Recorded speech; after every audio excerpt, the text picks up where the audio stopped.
materi yang pertama, yaitu sistem telekomunikasi dan jaringan. Telekomunikasi adalah penyampaian informasi atau hubungan antara satu tempat dengan tempat lain menggunakan bantuan peralatan khusus atau yang disebut dengan peralatan elektronik. Sistem telekomunikasi hanya memerlukan 3 alasan. Yang pertama yaitu informasi yang diambil dan pemancar dan berubah menjadi sinyal. Yang kedua, sinyal kemudian dilakukan melalui media jaringan. Yang ketiga, sinyal kemudian diterima dan diterjemahkan kembali menjadi informasi. Dua sisi sistem telekomunikasi. Yang pertama yaitu pengirim informasi. Dalam telekomunikasi, pemancar atau pemancar radio ialah perangkat elektronik yang menggunakan gelombang radio menggunakan antena. Pemancar itu membentuk arus bolak-balik frekuensi radio yang lalu diterapkan pada antena. Penerima informasi atau sistem telekomunikasi harus melakukan hal-hal berikut. Yang pertama, memancarkan informasi. Yang kedua, membangun atau membuat interface antara pengirim dan penerima. Yang ketiga, mengirimkan pesan melalui rute yang efisien. Memeriksa kesalahan yang terjadi pada pesan dan melakukan penyusunan kembali terhadap format pesan jika perlu. Yang keenam, mengonversi pesan dari satu kecepatan ke kecepatan lain, umumnya lebih cepat dibanding media. Yang terakhir, memastikan bahwa alat pengiriman, penerima, dan jalur komunikasi beroperasi. Fungsi sistem telekomunikasi. Yang pertama yaitu transmitting device. Transmitting device berfungsi menyampaikan informasi dan satu tempat ke yang lain, baik dekat dan jauh. Transmitting device yaitu kabel serat optik dan udara tergantung pada jarak tempat yang dihubungkan dan tergantung pada banyak tempat yang saling dihubungkan. Yang kedua, connection device berfungsi menghubungkan perangkat sehingga pengguna dapat menghubungkan pengguna lain yang mereka inginkan. Perangkat yang masih menggunakan sistem manual jika masih diperlukan operator yang menghubungkan pengguna dengan pengguna lain yang diinginkan. Yang ketiga, terminal. Terminal adalah perangkat yang mengubah sinyal informasi asli atau suara manusia atau lainnya. Media telekomunikasi. Media komunikasi merupakan semua alat untuk memproduksi, mendistribusikan, memperluaskan, dan menyampaikan informasi. Internet sebenarnya adalah singkatan dari kata interconnection network, merupakan kumpulan dari jaringan-jaringan komputer yang terhubung menjadi sebuah sistem yang teratur. Jaringan-jaringan tersebut diatur oleh sebuah protokol yang disebut dengan transfer control protokol atau internet protokol. Internet adalah sebuah sistem komunikasi global yang menghubungkan komputer dan jaringan-jaringan komputer di seluruh dunia. Dampak internet bagi kehidupan yaitu internet adalah lautan data dan informasi di mana sedikit penurunan dapat mempercepat dan mengubah gaya hidup kita. Intranet adalah sebuah jaringan yang bersifat privat atau tertutup dan biasanya digunakan untuk organisasi atau perusahaan untuk tetap menjaga data-datanya aman. Intranet adalah sebuah jaringan internal perusahaan yang dibangun menggunakan teknologi internet. Ancaman eksternal pada intranet diantaranya yaitu pertama pelangganan keamanan, yang kedua virus. Extranet merupakan jaringan intranet perusahaan yang ingin mengakseskan informasi yang mereka miliki ke jaringan luar. Extranet adalah jaringan pribadi yang menggunakan protokol internet dan sistem telekomunikasi publik untuk membagi sebagian informasi bisnis atau apresiasi secara aman kepada penyalur atau supplier, penjual, mitra, pelanggan, dan lain-lain. Fungsi extranet. Fungsi utama extranet adalah mempermudah pertukaran data dalam skala besar dari satu perusahaan ke perusahaan lain. Extranet juga berfungsi sebagai penyedia akses yang di dalamnya berisikan informasi dan basis data penting untuk keperluan bisnis. Materi yang ketiga, sistem fungsional perusahaan dan interorganisasi. Karakteristik sistem informasi fungsional. Sistem informasi pada suatu perusahaan ataupun organisasi merupakan sistem yang bersifat manajerial, mendukung operasi dengan mengelola transaksi dan menyediakan laporan-laporan yang dibutuhkan oleh pihak-pihak berkepentingan. Komputer dan internet sebagai komponen utama sistem informasi. Perkembangan komputer dan media informasi global sangat berpengaruh besar dalam membentuk gaya hidup masyarakat modern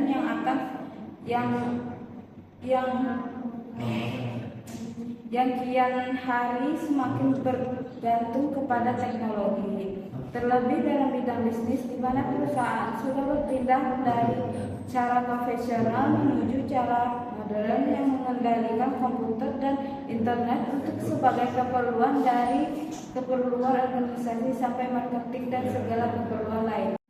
Sistem pemrosesan transaksi atau yang biasa disingkat menjadi TPS, Transaction Processing System, merupakan bagian dari sebuah sistem informasi yang menjalankan dan mencatat transaksi rutin harian bahkan bulanan yang diperlukan untuk menjalankan sebuah bisnis. Contohnya adalah seperti memasukkan pesanan pada sebuah transaksi berjualan, pemasaran, pengajian karyawan, pencatatan karyawan, dan pengiriman sebuah barang. Dari TPS sendiri adalah untuk memberikan timbal balik segala sejenis pertanyaan dan menelusuri kembali jalur-jalur transaksi yang ada pada suatu perusahaan atau organisasi. Konsep penjualan yaitu sebuah konsep yang memfokuskan atau lebih dominan ke bidang penjualan. Dengan demikian, konsep ini berfokus dan mengedepankan kualitas barang yang mereka produksi. Setelah itu, barulah direncanakan bagaimana cara memasarkannya. Konsep pemasaran merupakan sebuah konsep yang mengutamakan kebutuhan pelanggan. Dengan demikian, konsep pemasaran ini berfokus pada cara pikir bagaimana cara memberikan produk yang dapat memuaskan pelanggan. Dengan dapat memuaskan pelanggan, produk yang berhubungan dengan produksi, distribusi, dan akhirnya konsumsi. Konsep mengenai CRM pertama kali muncul dalam dunia bisnis pada tahun 1960 dengan berpindah fokus dari marketing, berpindah dari promosi barang dan jasa jangka pendek menjadi titik berat pada meningkatnya keuntungan dan dari pelanggan selama masa hubungan mereka dengan sebuah perusahaan. CRM merupakan sebuah teknik dan prosesi yang dirancang untuk mendapatkan, menjaga, dan bekerja sama dengan para pelanggan terpilih untuk menciptakan nilai yang maksimal untuk pelanggan serta perusahaan. Materi yang keempat, e-commerce. E-commerce adalah proses pembelian dan penjualan atau pertukaran produk, layanan dan informasi melalui jaringan komputer termasuk internet. E-commerce merupakan aplikasi teknologi menuju otomatisasi transaksi bisnis dan alur kerja. E-commerce juga dapat menjadi alat yang membahas keinginan perusahaan, konsumen, dan manajemen untuk menolong biaya layanan sambil meningkatkan kecepatan pengiriman layanan.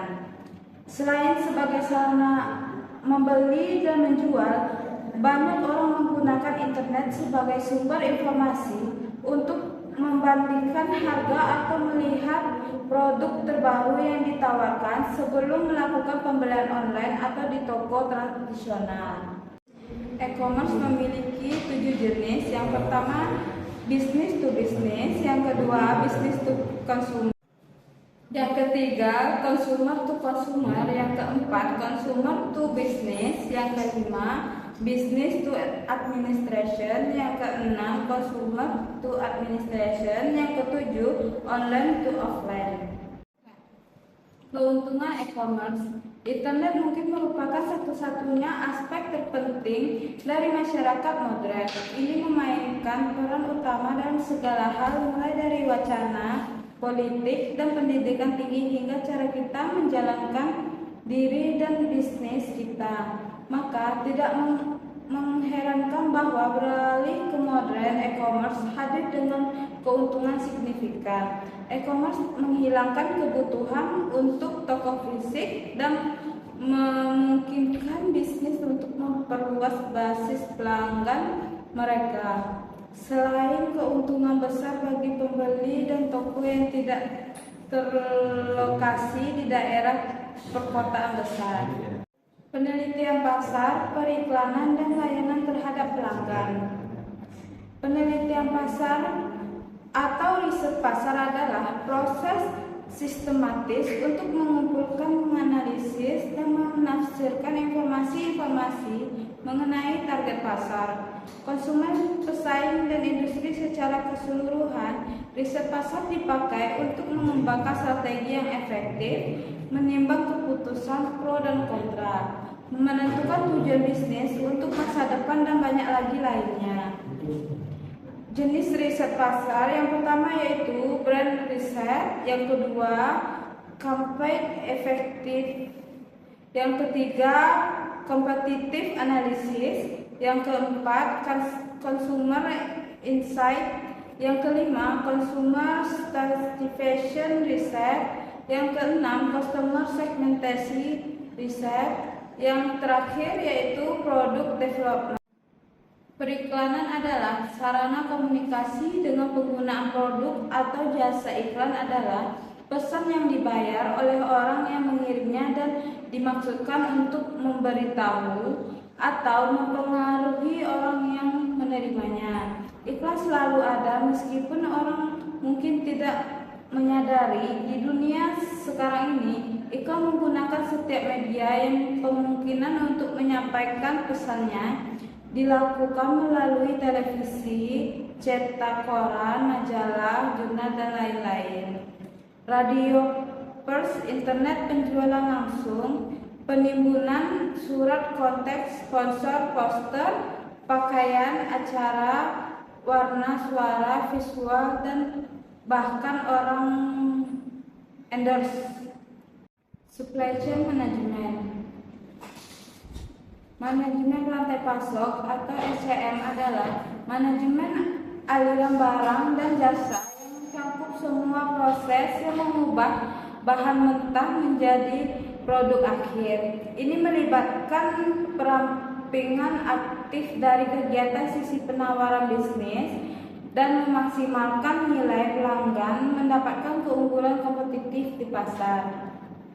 SCM mewakili upaya pemasok untuk mengembangkan dan menerapkan rantai pasok yang efisien dan ekonomis. Rantai pasok mencakup segala hal mulai dari produksi hingga pengembangan produk hingga sistem informasi yang diperlukan untuk mengarahkan usaha ini.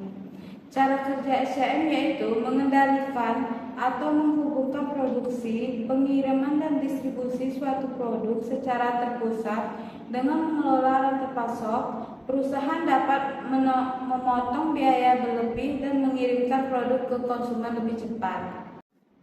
Rantai pasok adalah jaringan yang terhubung dari individu, organisasi, sumber daya, kegiatan penjualan produk atau layanan, dan penggunaan teknologi yang terlibat dalam pembuatan. Rantai pasok dimulai dengan pengiriman bahan baku dari perusahaan pembuatan hingga ke produsen dan berakhir dengan pengiriman produk atau layanan jadi ke konsumen akhir. SCM dapat tepat meningkatkan pendapat, mengurangi biaya, dan mengalui laba perusahaan. Ada 3 komponen supply chain management. Yang pertama yaitu rantai supply upstream, yang kedua internal SCM, yang ketiga downstream SCM. Permasalahan supply chain management. Yang pertama yaitu produk yang berkualitas, yang kedua pabrikan global, yang ketiga permintaan pasar yang berubah, yang keempat teknologi baru, yang kelima konsolidasi basis pemasok. Materi selanjutnya yaitu intelligent system. Yang pertama artificial intelligence. Artificial intelligence atau kecerdasan buatan merupakan ilmu yang mempelajari tentang bagaimana cara membuat sebuah mesin cerdas. Sistem cerdas adalah mesin dengan komputer ketanam yang berhubung ke internet yang memiliki kapasitas untuk mengumpulkan dan menganalisis data dan berkomunikasi dengan sistem lain. Kecerdasan buatan adalah simulasi proses kecerdasan manusia oleh mesin, terutama sistem komputer. Proses-proses ini termasuk pembelajaran atau perolehan informasi dan aturan untuk menggunakan informasi. Penalaran menggunakan aturan untuk mencapai perkiraan kesimpulan yang pasti dan koreksi diri. Jenis artificial intelligence yaitu pertama mesin reaktif, yang kedua memori terbatas, yang ketiga teori pikiran, dan yang terakhir kesadaran diri. Yang kedua expert system. Expert system adalah pendahulu dari kecerdasan buat saat ini, pembelajaran mendalam dan sistem pembelajaran mesin. Dalam kecerdasan buatan atau bisa disebut sistem pakar adalah sistem komputer yang mensimulasikan kemampuan pengambilan keputusan seorang ahli. Expert system dirancang untuk memecahkan masalah yang kompleks yang sesuai dengan logika yang ada melalui kumpulan pengetahuan. Expert system dapat menyelesaikan banyak masalah yang umumnya membutuhkan ahli. Expert system adalah suatu sistem berbasis pengetahuan dibagi menjadi 2 subsistem, mesin inferensi dan basis pengetahuan. Basis pengetahuan mewakili fakta dan aturan.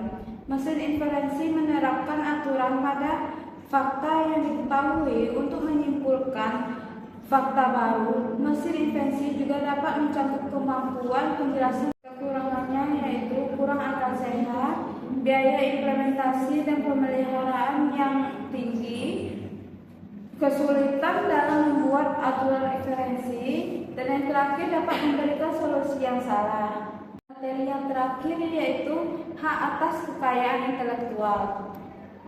Definisi haki yaitu intellectual property right atau yang biasa disebut juga dengan hak atas kekayaan intelektual merupakan suatu hal yang berhubungan dengan adanya konsep hak, kekayaan dan hasil dari budi seorang manusia. Haki adalah suatu hak yang muncul dikarenakan oleh suatu hasil dari oleh pikir otak dengan menciptakan suatu produk atau proses yang bisa digunakan oleh manusia. Hak atas kekayaan memiliki 3 kata kunci yang sangat penting, yaitu right, hak, yang kedua property, kekayaan, dan yang ketiga intelektual, yaitu intelektual. Hak atas kekayaan intelektual adalah hak yang spesial dan eksklusif. Hak ini akan diberikan kepada seorang atau suatu kelompok atas suatu yang diciptakan dalam kata yang sederhana. Hak atas kekayaan intelektual mencakup hak cipta, hak paten, dan hak merek. Pasal GO UU Nomor 15 Tahun 2001, seorang yang dengan sengaja dan tidak memiliki hak tetapi menggunakan merek orang lain untuk barang jasa yang diproduksi dan diperdagangkan akan menerima hukuman penjara maksimal 5 tahun dan denda maksimal 1 miliar. Undang-Undang Nomor 19 Tahun 2002 tentang hak cipta. Barang siapa dengan sengaja dan tanpa hak melakukan perbuatan sebagaimana dimaksud dalam pasal 2 ayat 1 atau pasal 49 ayat 1 dan ayat 2 dipidana dengan pidana penjara masing-masing paling singkat 1 bulan atau denda paling sedikit 1 miliar. Dengan mengaruhi insentif untuk berinovasi, intelektual perlindungan hak properti dapat mempengaruhi pertumbuhan ekonomi di Indonesia dengan cara yang penting.